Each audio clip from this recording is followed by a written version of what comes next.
70 साल की बूढ़ी महिला रोजमर्रा की तरह गुरुद्वारे से अपने घर की तरफ आती है और जैसे ही घर की दहलीज पर कदम रखती है तो घर के अंदर का जो नज़ारा होता है उसे देखकर एकदम से उसके पैरों तले जमीन खिसक जाती है। घर के अंदर जाकर देखती है उसका 35 साल का इकलौता बेटा मरा हुआ जमीन पर पड़ा हुआ है। अब यह सब जब वो बूढ़ी औरत देखती है तो एकदम से ज़ोर ज़ोर से रोने लगती है और कहने लगती है कि मेरे इकलौते बेटे को मेरे से क्यों छीन लिया। उसके बाद वो तुरंत ही हरकत में आती है और हरकत में आने के बाद नज़दीकी पुलिस स्टेशन में पहुंच जाती है और वहां जाकर अपनी ही बहू के खिलाफ मामला दर्ज करा देती है। और जब पुलिस पूरे मामले की जांच पड़ताल करती है, पूरे मामले की छानबीन करती है तो हकीकत में जो खुलासा होता है बहुत ही चौंकाने वाला खुलासा होता है। आप भी अगर पूरा मामला सुनेंगे तो आपके भी एक बार पैरों तले जमीन खिसक जाएगी। आइए दोस्तों जानते हैं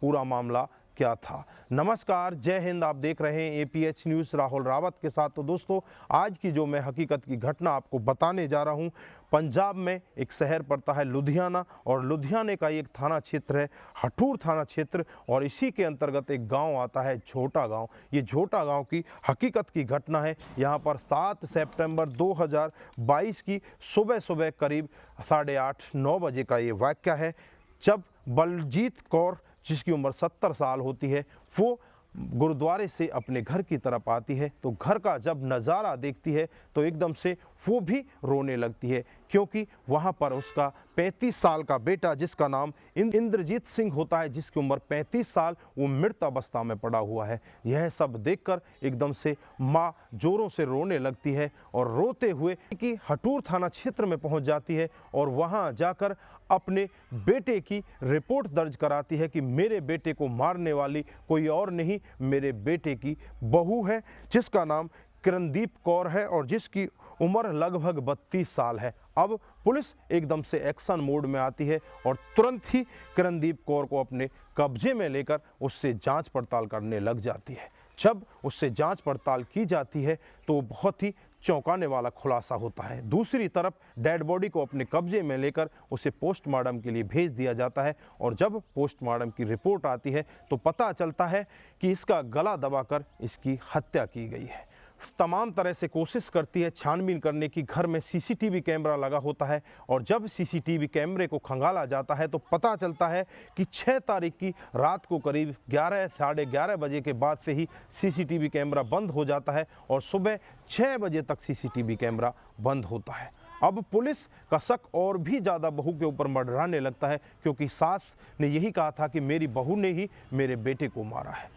अब पुलिस अपने रवैये के साथ बहू किरणदीप सिंह कौर से पूछताछ करती है तो किरणदीप सिंह थोड़ी देर में ही टूट जाती है और वो सब कुछ सच बताने लगती है और कहने लगती है कि साहब आज से 5 साल पहले हमारी शादी होती है और शादी के बाद बड़ी हंसी खुशी मैं इनके घर में आ जाती हूँ और बड़ी हंसी खुशी के साथ रहने लगती हूँ। शादी के कुछ दिन बाद ही जो इनका चाचा का लड़का होता है जिसका नाम हरदीप सिंह होता है, उससे मेरी नज़र मिल जाती है और वो पहली नज़र ही मुझे प्यार की तरफ खींच कर ले जाती है, मुझे उसके प्रति आकर्षित कर देती है, वो भी मेरे प्रति आकर्षित हो जाता है। हम दोनों एक दूसरे के साथ मिलने जुलने लगते हैं, एक दूसरे के साथ अपना जीवन व्यतीत करने लगते हैं। इस सब के बारे में मेरे पति को भी पता चल जाता है, मेरी सास को भी पता चल जाता है।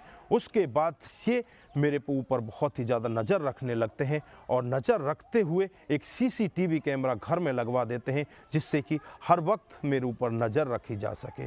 अब मैं बहुत ही ज़्यादा परेशान हो जाती हूँ। मैं चाहती थी कि जो मेरा आशिक है हरदीप सिंह, मैं उसके साथ रहूं, उससे मिलूं जुलूं और उसके लिए 6 सितंबर 2022 को हम एक प्लान बनाते हैं और प्लान के तहत रात को मैं CCTV कैमरे को बंद कर देती हूं और उसके बाद अपने आशिक को अपने घर के अंदर बुलाती हूं। रात को 11:30 बजे आशिक मेरे घर के अंदर आ जाता है और हम दोनों मिलकर अपने पति की गला दबाकर हत्या कर देते हैं। और जैसे ही अगली सुबह होती है तो मैं यही कहने लगती हूँ कि मेरे पति को किसने मार दिया। जब पुलिस भी और आसपास के लोग भी ये पूरा मामला सुनते हैं तो सभी यही कहने लगते हैं कि तुमने तो बहुत गलत काम किया, तुम तो औरत नहीं, औरत के रूप में बहुत बड़ी कलंकनी हो। पुलिस तुरंत ही हरकत में आ जाती है और उन दोनों के खिलाफ मामला दर्ज कर लेती है। उन दोनों को तुरंत ही जेल के अंदर भेज दिया जाता है। इधर जो माँ होती है जिसकी उम्र 70 साल होती है, उसका रो रो कर बुरा हाल होता है। वो यही कहती है कि ऐसी डाहन बहू भगवान किसी को भी ना दे। मेरा इकलौता बुढ़ापे का सहारा मेरा बेटा था, उसको भी इसने छीन लिया। इसके अवैध संबंधों के चलते हुए मेरे बेटे को अपनी जान गंवानी पड़ी। भगवान से मैं तो यही प्रार्थना करती हूँ कि ऐसी औरत अगर किसी के कोख में भी जन्म ले तो कोख में ही उनकी हत्या हो जाए। वो यहाँ तक उसको इतना बड़ा श्राप देती है। तो दोस्तों, यहाँ पर आप क्या कहना चाहते हैं? आपकी जो भी राय है कमेंट बॉक्स में ज़रूर दीजिएगा। दोस्तों, इस घटनाक्रम को सुनाने का उद्देश्य हमारा बस यही है कि आप लोग जागरूक हों और ऐसे क्राइम के बारे में जाने जो डे बाय डे हमारे समाज में बढ़ते जा रहे हैं। दोस्तों, आज के लिए बस इतना ही। फिर मिलते हैं किसी नए मोड़ के साथ। तब तक के लिए आप अपना ख्याल रखें, अपने परिवार का ख्याल रखें, सतर्क रहें, सावधान रहें और ऐसे क्राइम को अपने आसपास ना होने दें। दोस्तों, अगर आप लोगों को हमारे वीडियोज़ ज़रा से भी प्रभावित करते हैं, ज़रा से भी अच्छे लगते हैं, तो दोस्तों के साथ ज़रूर शेयर करके जाइए। आप लोगों का एक शेयर हमें आगे बढ़ाएगा और हमें अच्छे अच्छे वीडियो लाने के लिए प्रेरित करेगा और हम और ज़्यादा मेहनत करके आपके लिए बहुत ही अच्छी और सटीक खबर लेकर आएंगे। दोस्तों, अपना ख्याल रखें, आप जहां भी रहें सतर्क रहें, सावधान रहें और ऐसे क्राइम को अपने आसपास ना होने दें। नमस्कार, जय हिंद।